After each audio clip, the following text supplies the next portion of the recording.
And now a moment from Your History and Health starts first with Dr. Richard Brown.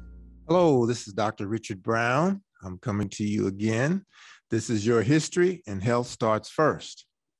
So continuing with my theme of the value of physical activity to your health, I'm going to talk this week about things you can do to stay active that cost little or no money. Okay. And the second part of today's sessions, though, I'm going to talk about a popular topic called the social determinants of health. So first, things that you can do to stay healthy through physical activity and staying active that cost little or no money are several. And I don't have an exhaustive list, but first is walking. Walking you can do every day. Anyone can do it. You could do it morning, noon, night. You could do it indoors. You could do it outdoors. The value of walking can never be underestimated. It is super important to the human existence to keep moving. Second is dancing. Dancing provides a lot of opportunity for activity. And this is not necessarily having to dress up and go out to the club or to a ballroom or somewhere where it's all about dancing. You can dance in your living room or in your bedroom or wherever you feel comfortable dancing, because dancing does provide an opportunity for physical activity. You could put on music when you're perhaps vacuuming or cleaning the house. Some people do that, or other things that they do where they have music in the background. It's okay to dance to it. So that's a good source. Next is skating. Now, skating was real popular back in the 50s, 60s, 70s, and even the 90s. Now you have skateboards and inline skating, but I was first introduced to skating way back when there was only the iron skates, the metal skates that had 4 wheels on one foot and 4 wheels on the other. So it's pretty stable. These inline and skateboards are a little more dangerous. I don't necessarily recommend them, especially for the elderly and for those who aren't physically capable of maintaining that. But that's a good source of exercise. And again, way back in the old days, you could take those old skates and, well, you had to have a skate key so that you would tighten up the metal pieces of the skates and put them on the bottom of your shoe. Now, your shoe had to be leather, it was not tennis shoes. And so you could take these skates and shape them to your feet. And that's how you skated on the sidewalks. And then you also, as I remember as a kid, you could take those skates and separate them and you can make a skate truck. Now, many of you have no idea what a skate truck is. But before scooters and before some of these other things you see on the street, we had skate trucks, which provided a lot of physical activity. So you could take this iron skate and separate it, the front wheels from the back wheels, and then you could nail it to like a 2x4 that's about 4 feet long. And then you could take another 2x4 and erect a perpendicularly and put some handles on it. And you had yourself a skateboard. A skate truck. So if you want to maybe explore how to build one of those, you might do that to get some physical activity. Okay, next, mowing the lawn, very important. Many of us have lawns. If you don't, you can go mow somebody else's lawn. But that is physical activity that provides you with an opportunity to get some exercise. Now, if you're really brave, you can use a lawnmower that does not have the self-propel feature. It just has to be pushed with your strength. I guarantee you'll work up a sweat pushing one of those things. Gardening is another way to get physical activity. It involves bending and standing and stooping and reaching and digging and weeding. I mean, it represents work, but it's physical activity. And of course, you get a product that you'd be proud of once your crop comes in. Jumping rope is simple. taking a rope and jumping now and then, here and there, between commercials, between other activities. Step away from the computer, jump some rope, maybe do some jumping jacks. There's always an opportunity to get physical activity. Of course, you first have to value the fact that you're moving and value the fact that physical activity is good for your health, as we've talked about. Shopping. Some people in particular love this for sure because they love to shop. And I think it's in their DNA. I'm not sure, but shopping every week. Some people go shopping. And they go to lots of different stores. And believe me, you can get lots of exercise going shopping. Now, me, I don't like to shop. I really don't.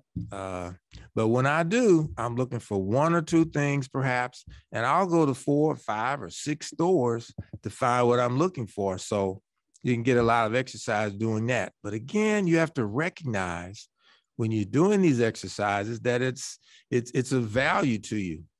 And it's okay to do it. And if you get a little tired or your blood gets pumping, your heart rate comes up, that's good because you're participating in physical activity that will help with any chronic diseases that you may have or that you may encounter.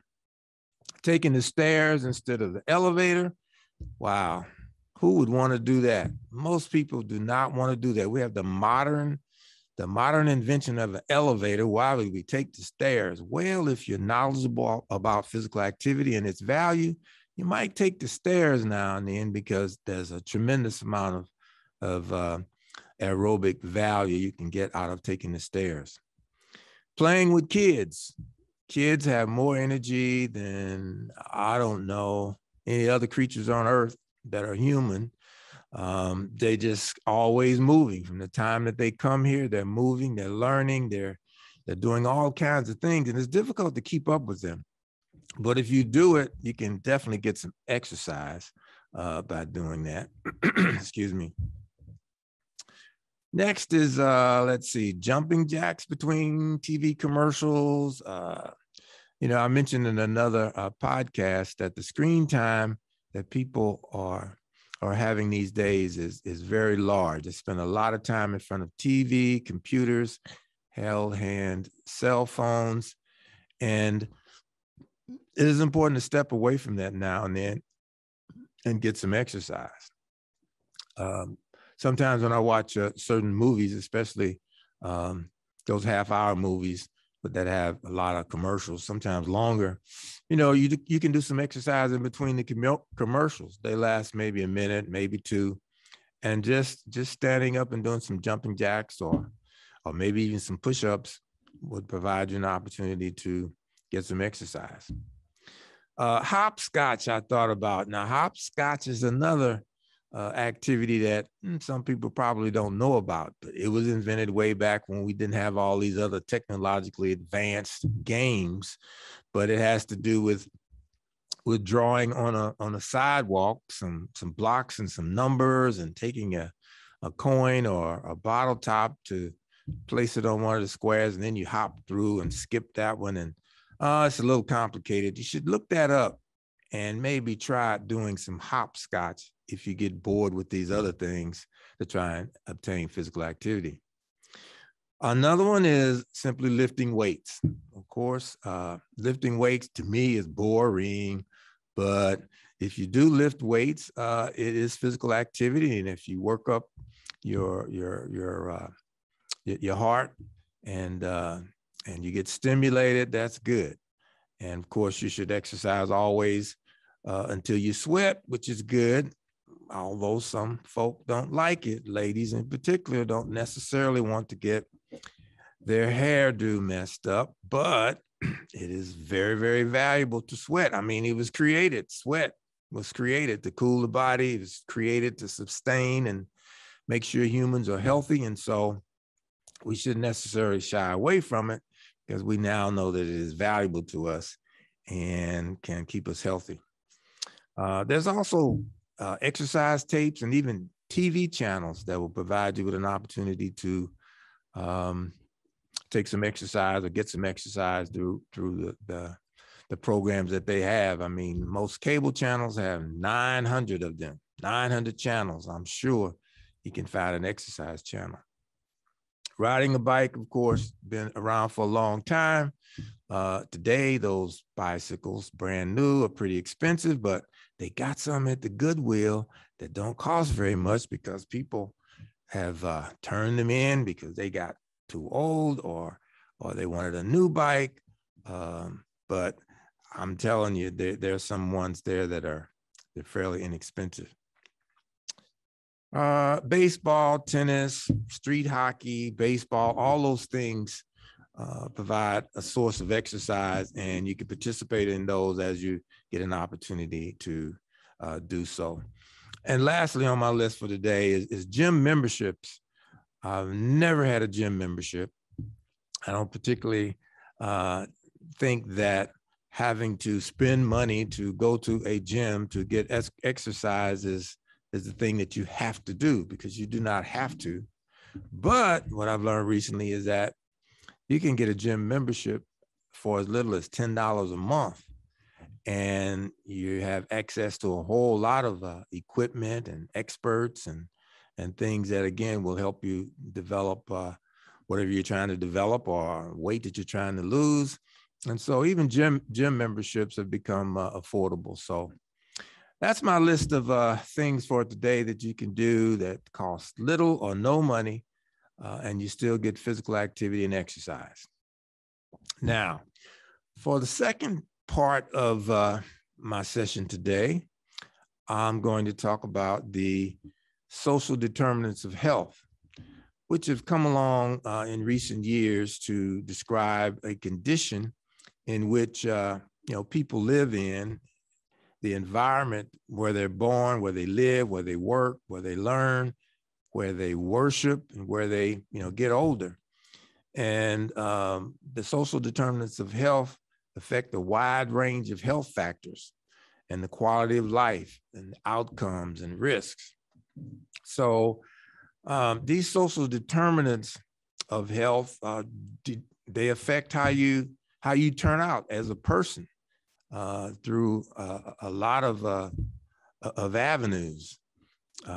Some of it you have control over, some of it you do not have control over, but the environment is the environment, and wherever you are, you're located within a certain environment, and that contributes to social determinants of health. Now, there's 5 domains that have been identified in the literature for social determinants of health. One is economic stability. Second is education access and quality. Number 3 is healthcare access and quality. Let's see, education access and quality, healthcare access and quality. And then next is neighborhood and built environments. And then finally, social and community circumstances. So today I'm just going to talk about the first one, which is economic stability. Economic stability refers to an economy that experiences constant growth, low inflation, and has the advantages of a stable economy. And it usually increases productivity and efficiency, and it continues to go. It continues to grow. There's low unemployment. And this is true for countries all over the world and or cities, towns, neighborhoods. Your economic stability has to do with this growth and this unemployment and low inflation and jobs and the ability to make a living for yourself. So if one has economic stability, then it perhaps will have a positive impact on your social and health. If it's negative, then you may have negative outcomes relative to your health and overall quality of life. So in the United States, statistically, 1 in 10 people live in poverty. And many people can't afford things like healthy foods or healthcare, housing that they really need. Unemployment for the African American is always higher than for white Americans in the United States. In 2020, Blacks 13.1% and American Indians and Alaska Natives 12.8% had the highest unemployment. Okay. So the Asians at 5.2% and whites at 6.5% had the lowest rate of unemployment. Now, this trend continues to persist throughout the economy cycle and each year, and it creates disparities between the races. So you can begin to see how, this situation, this environment that exists can have an impact on your health. People with steady employment are less likely to live in poverty and more likely to be healthy. But many people have trouble finding and keeping a job. And everyone is expected to work, or at least create a job whereby they can earn a basic living for themselves. So many people with steady work still don't have enough to afford things that they need to stay healthy. Thus, you get economic instability. So some of the jobs that people may have and economics that they find themselves, well, they're working every day, sometimes 2 or 3 jobs, and they still have difficulty meeting ends when it comes to taking care of their families. And so there's a problem there that contributes to this health status. So let's see. For help that's been out there historically in the U.S., you've got programs that try and help with some of these economic stability situations. And I think of food stamps, for example. It's been around 50 years or more. This helps with those low-income people to obtain food. So if they got enough food, then that helps with their economic stability. Also, there's the Affordable Care Act that came along about 10 years ago now. Let's see, is it 10? Yeah, 15 years ago.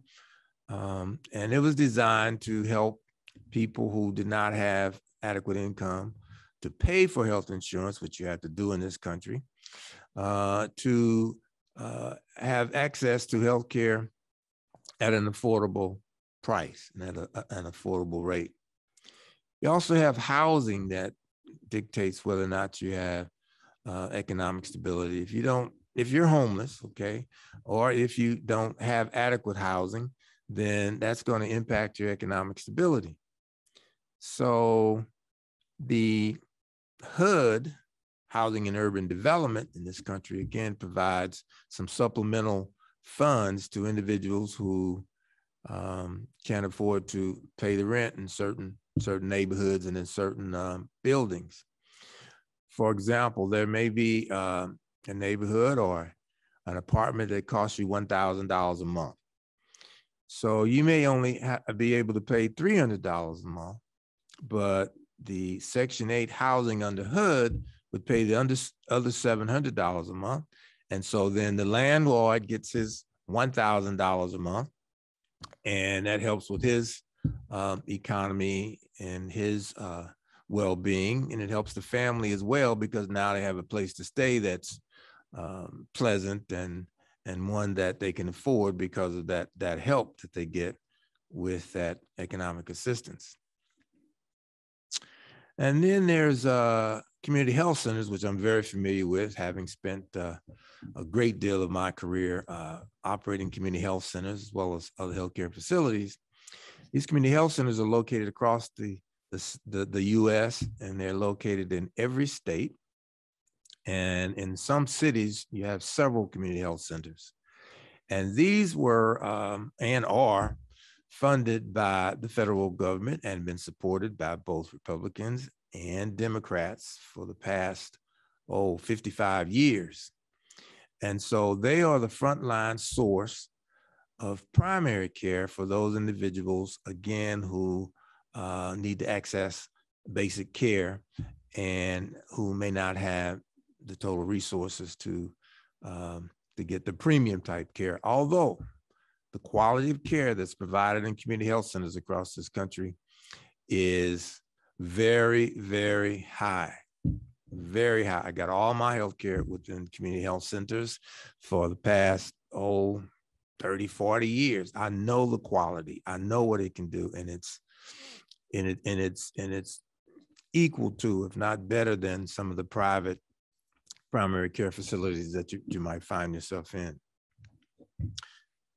So then there's student loans, which help with your economic stability as well, because people don't necessarily decide to go get an education because they know it costs a lot and they don't make enough money to pay the loans back, or they have other obligations. And so that's a problem. So Biden's Build Back Better platform addresses each of these elements. Okay. They will create economic stability. And we all have been hearing about this lately, and hopefully we'll get something passed. But in addition to other things, his program includes child care supplements, free junior college education, expanded health care for the elderly, and it also creates jobs for everyone. So if elements of economic stability include having a job, constant growth, low inflation, and increased productivity and efficiencies, then one can see how the inner cities and some rural areas of the U.S. are negatively impacted by the social determinants of health. Economic stability. In many cases, it is not present. It just isn't there. The community is declining. There's lack of jobs, low productivity, low taxes, and it creates an environment that's just not conducive to having great economics, and it creates an environment that causes people's health not to be as great as it should be.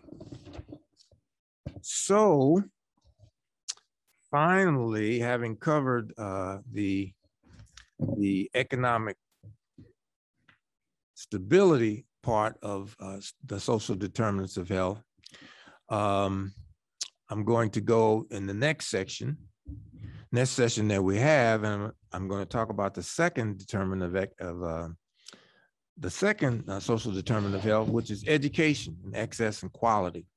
So please stay tuned for the discussion and talk about education, about quality of life as a second part of the social determinants of health series.